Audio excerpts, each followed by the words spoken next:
అంతర్జాతీయ వార్తలు. అమెరికా అధ్యక్షుడు ట్రంప్ రష్యాపై మేలైన చర్యలు విధించాలని ఉక్రెయిన్కి నేటో దారితీస్తున్న ఆయుధ పథకం గురించి నిర్ణయం తీసుకున్నట్లు ప్రకటించారు.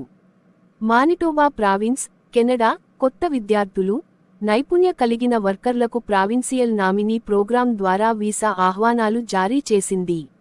జాతీయ వార్తలు. భారత్ జూలై 14న విడుదలైన ప్రముఖ వార్తల్లో ఒకటైన ఎయిర్ ఇండియా విమానం ప్రమాద ప్రాథమిక నివేదికపై కొన్ని సందేహాలు ఉండటాన్ని ఎయిర్ ఇండియా సీఈఓ వెల్లడించారు.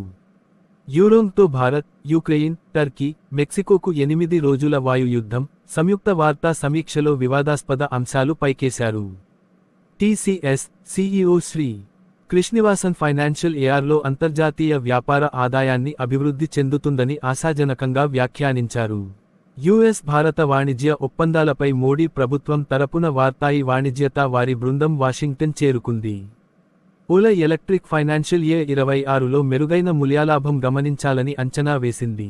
షేర్లు 14% పెరిగాయి. అమెరికా వీసా నిబంధనలను ఉల్లంఘిస్తే వీసా రద్దు, దేశనిరాకరణకి అమెరికా దూతావాసం హెచ్చరిక ఇచ్చింది. ప్రాంతీయ ఆంధ్రప్రదేశ్ వార్తలు. హిందూపురం పరిసరాలు. కేంద్రం విజయనగరం గరివిడి వెటర్నరీ కాలేజీకి మండలంలో శాశ్వత సభ్యత్వానికి గ్రీన్ సిగ్నల్ ఇచ్చింది. ఇది విద్యార్థులకు ఇంటర్న్షిప్ అవకాశాలు కలిగిస్తుంది. హిందూపురం చుట్టుపక్కల తాజా ప్రాంతీయ వార్తలు ఎక్కువగా 2 వారాల క్రితం కోట్లిక సాక్ష్యాల రూపంలో వచ్చాయి. తాజా తీవ్ర ఇన్సిడెంట్లు లేకపోవడంతో ప్రస్తుత పరిస్థితి ప్రశాంతంగా ఉంది. వర్షాల లోటు.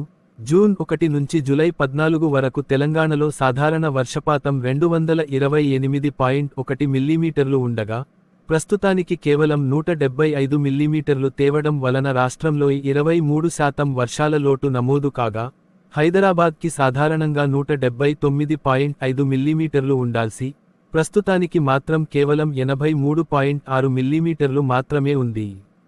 మేడ్చల్, మల్కాజ్గిరిలో 58% లోటు ఉంది. కేంద్రం ఆహ్వానించింది నది నీటి వివాదంపై చర్చ. కేంద్రం జూలై 16న ఢిల్లీలో తెలంగాణ, ఆంధ్రప్రదేశ్ సీఎంలను నది నీటి పంపిణీ సంబంధిత వివాదాలను చర్చించేందుకు సమావేశానికి ఆహ్వానించింది. ప్రత్యేకించి గోదావరి, బానకచర్ల లింక్ ప్రాజెక్టు ఇతర విషయాలు చర్చలో ఉంటాయి. కృష్ణా నది వివాదాలలో డైలాగ్ సూచన. సీఎం రేవంత్ రెడ్డి మాజీ సీఎం కేసీఆర్ వద్దకు వెళ్లి కృష్ణా నీటి సమస్యపై ప్రత్యక్ష చర్చలకు సన్నాహకం ఉందని చెప్పారు. ప్రత్యేక అసెంబ్లీ సమావేశం కూడా తాత్కాలికంగా సూచించారు. రసాయనశీల పరిశ్రమలో ఘోర ఘటనపాసమైలారం.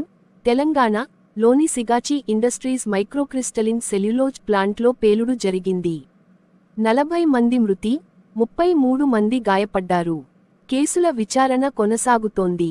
హైదరాబాద్లో సీఏటీ కేంద్రం గుర్తించిన 8 సంవత్సరాల పెన్షన్ ఆలస్యం కేసును తెలంగాణ మరియు ఏపీ ప్రధాన కార్యదర్శులపై న్యాయవర్గం యథావిధంగా చర్యలు తీసుకోవాలని తెలిపింది.